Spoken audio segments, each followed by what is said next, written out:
Manfred Weber, il-Kap tal-Partit Popolari Ewropew, huwa Fost Dawk f'nofs skandlu ta' kif jintużaw il-fondi Ewropej maħsuba biex il-membri tal-Parlament Ewropew imexxu uffiċini fil-kostitwenza tagħhom u jkunu viċin in-nies. Dan hu skandlu li nfirex madwar l-Ewropa kollha, kif skemi mħadma mill-membri parlamentari Ewropej tal-Partit Nazzjonalista f'Malta wkoll imorru kontra l-prinċipji ta' trasparenza tajba.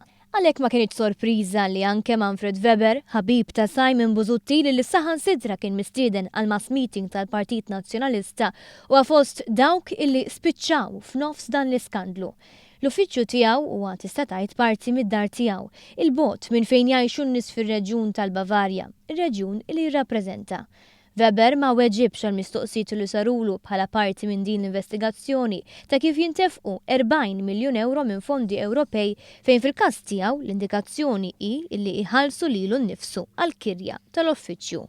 Din investigazzjoni simili għal dik li saret f'pajjiżna mill-Gazzetta Kulħadd u li kixfet kif membri tal-Parlament Ewropew tal-Partit Nazzjonalista jużaw il-flus illi idaħlu mill-General Expenses Allowance biex igawdi l-Partit Nazzjonalista. Dan mhux biss billi jikru uffiċini fid-dar ċentrali, iżda wkoll billi Therese Komodini Kakija tħallas il-paga ta' strateġisti ewlieni tal-Partit Nazzjonalista. L-użu ta' dawn il-fondi ilhom kwistjoni għal ħafna snin u ftit tal-ġimgħat ilu kien hemm vot fil-Parlament Ewropew dwar it-tisħiħ tar-regoli bil-għan illi tiżdied it-trasparenza.